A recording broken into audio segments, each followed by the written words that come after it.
Hey guys, it's me, here with a post-commentary video of me doing a Rush to Purity run, because I have not uploaded a video in 2 months.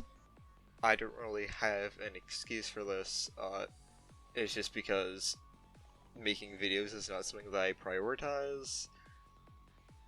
That's basically the best excuse I got, you know, I've been busy with other things, and this is not something that I prioritize. So I just thought that I would do a post-commentary video of me just doing a run of Rush to Purity because this game mode has consumed me, okay? This is like the only thing that I can do in Soul Knights anymore. And I don't know why. It's so addicting. But it is. There's other game modes that I could play. There's, of course, Solo Badass. That gets stale. Secret Weapons of the Old Continent.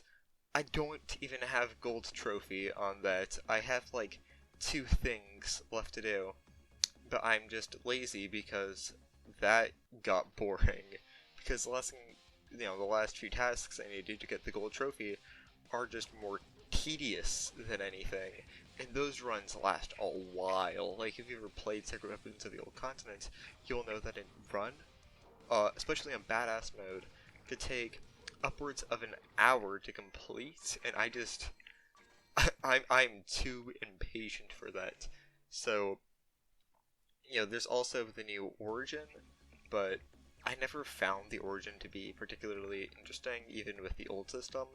And now, with the new system, I still don't find it to be interesting anyways, because it's still just an endless amount of levels. And then apparently there's some UFO boss or something. I don't even know. I've never even seen it for myself, just because I've never made it to that point. Just because I ended up getting bored. Like, I played it for like 2 hours straight, and it was just kind of repetitive, I'm not gonna lie. So I stopped, and I didn't even see what that boss was. Like, it's mad how much time you need to put into that to get to the end of it. That's why I didn't find it fun. The reason why I feel like I find Rush to Purity fun is mainly because it's short. It doesn't take a while to do a Rush to Purity run. It's much faster than a normal run. That, and it's just like gold frame grinding city. I have gold framed a bunch of weapons. I'm probably not going to gold frame all of them just because it takes too long and I barely play this game anymore. I mean, I still play it, but it's not like I play for several hours a day. Not like I'll jump on and do like 1 or 2 runs, and then I'm done for the day. So gold framing every weapon is not something that is in the realm of possibility for me. But it's still funny to just gold frame some stupid weapons. Like, I'm pretty sure I gold framed like Spear. Like the common weapon called Spear. I have that gold framed, and that's just funny to me. That and bosses are much less stressful than normal levels because a boss you can predict. Like Phantom King here. Phantom King, I can predict. I know what he can do. I know that, they fade in and out of existence and they have the minion spawns, and I know how to play around that, so it's much easier and less stressful. And I am such a casual player now. Before, I was out here, like, grinding out, like, badass no weapon challenge. But now it's like, nah. Nah, I just want to do some casual runs, and Rush to Purity is just that for me, because it's boss rush, but harder. And boss rush wasn't like the easiest thing, but like it certainly could have been harder than Rush to Purity. Added that challenge, and then added the new bosses at the end. I'm like, that's really cool. So I've been grinding it, and it's like the only thing I've been playing for the past few months of me playing this game on and off, I feel like, Necromancer, especially New Moonskin Necromancer. That skin right there, that skin is gorgeous. It's actually like maybe my favorite skin in the game. um, like specifically that skin, I probably have a lot of victories with them just because of how much I've been grinding Rush to Purity. Because no one doesn't play Necromancer in Rush to Purity, you know. And it's like I found a newfound appreciation for Necromancer because of Rush to Purity. Because before, I just never played the character because I didn't have a reason to. But now it's like, oh hey, look, there's this undervalued character with a really good skin that's really good, and this one thing that's really addicting. I'm like, oh hell yeah! So yeah, I've basically just been addicted to Rush to Purity. That's my point. There you go. In terms of new stuff that's probably going to be added to Soul Knights, I've seen the previews of the summer update. It looks pretty sick. I will not lie. Apparently they're like adding a new biome, a new boss, a new game mode, 2 new characters, both of which look really cool. Although the one, I forget the name of it. I'm so forgetful, but the one wizard-esque character, like something they showed off, that looks sick. Like, I hope that character is viable enough to main, because I'm beyond that, because right now I feel like main is like Taoist, just because they're easy to play and they're fun. I get good results with them, you know. But the Necromancer I just feel is just really fun, even though they're not viable normally. So I feel I hope that these upcoming characters are like in between being viable but not broken and being really fun, and making so I can get results for them, because that's why I want a character. I don't want it to like tier pick and just play paladin or assassin. Like, oh, that's kind of cringe, right? I like playing a character that's fun, but also like a character that not a lot of people play. So when I get results with it, everyone is like, "Wow, look, this character gets results with this one other hero that you know, is normally not played as much."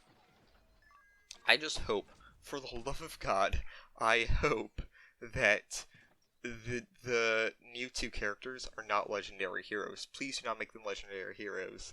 I could dedicate an entire commentary to to just the problem I have with legendary heroes. I think it's a pretty flawed system, and I'd